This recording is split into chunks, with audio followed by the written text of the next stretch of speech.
Welcome to the Making of a Nation, American History in VOA Special English.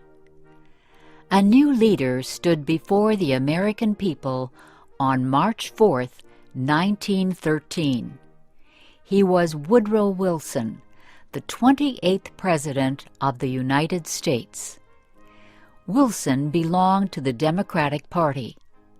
He was progressive in his belief that government should take an active part in efforts for social reforms.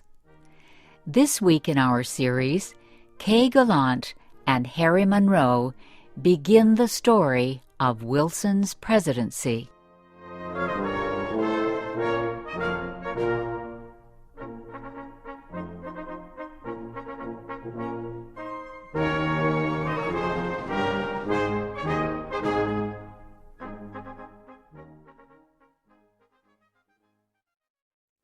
Woodrow Wilson had spent most of his life at Princeton University. First, he was a professor. Then, he was university president. Next, Wilson was elected governor of the state of New Jersey. His early success as governor made him a leading candidate for the Democratic presidential nomination in 1912. Wilson traveled widely around the country during the campaign. He made speeches to many groups. He tried to make himself and his ideas known to as many Americans as possible. Wilson called his program the New Freedom. One of his campaign promises was to fight for better conditions for America's small business owners. Such proposals helped him win the Democratic nomination for president. Then he defeated President William Howard Taft and former President Theodore Roosevelt in the election. Woodrow Wilson, the former president of a university, had become the president of a nation. The largest crowd in Washington, D.C.'s history welcomed Wilson outside the Capitol building on the day of his inauguration. He called on the American people to join him in making the country a better place.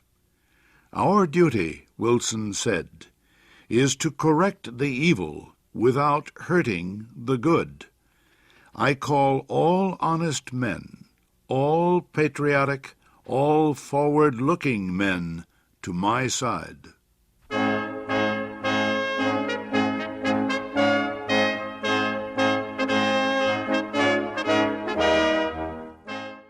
Wilson wasted no time.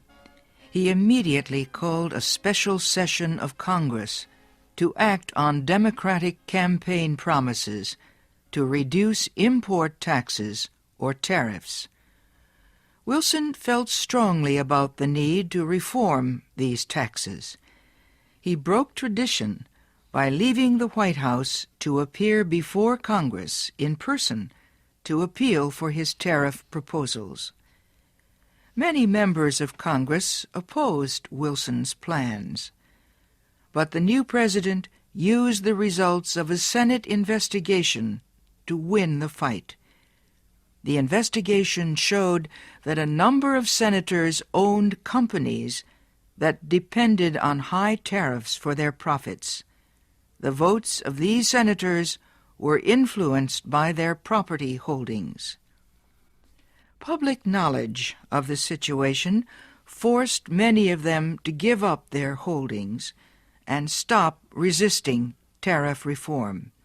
Congress finally approved Wilson's proposals. Lower tariffs reduced the amount of money taken in by the federal government. So the Senate also approved a tax on income or earnings.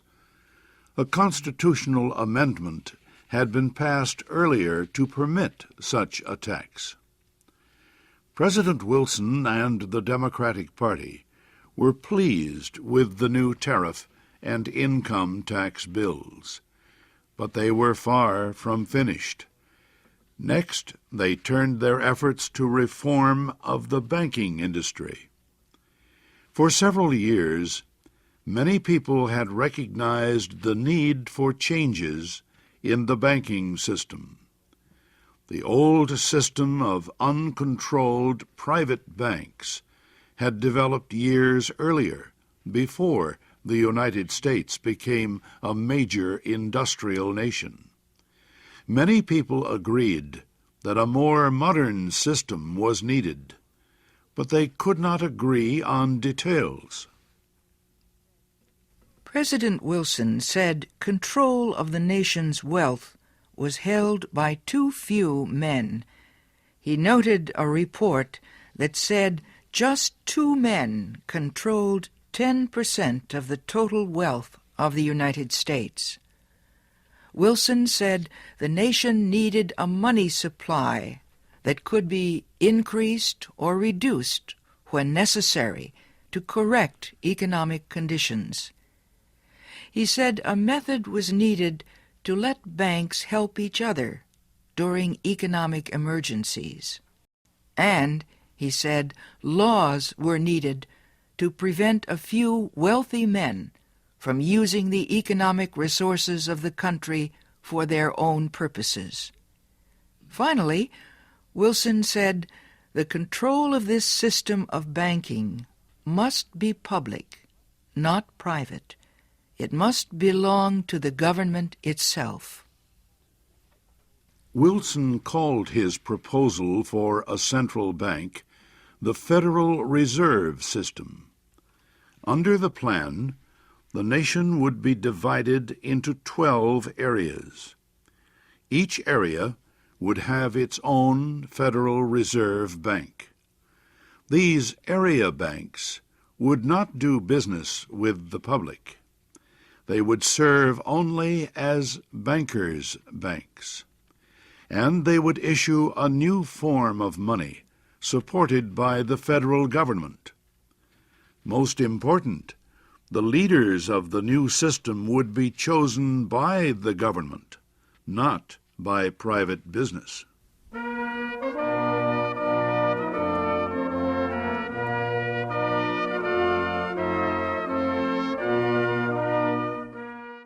Bankers, business leaders, and their representatives in Congress sharply criticized President Wilson's proposals. They said government control of the banking system was socialism, not capitalism. But Wilson refused to change his proposals, and he helped to lead the fight to make them law. Finally, Congress agreed. It did not take long for bankers to discover that the new system was much better than the old one. Today, the Federal Reserve System is one of the most important institutions in the United States. For Woodrow Wilson, the fight over the banking system was yet another political success. He had won major reforms in the nation's tariffs, taxes, and banking systems. Now he told Congress that new legislation was needed to control the power of monopolies and trusts. These were the giant companies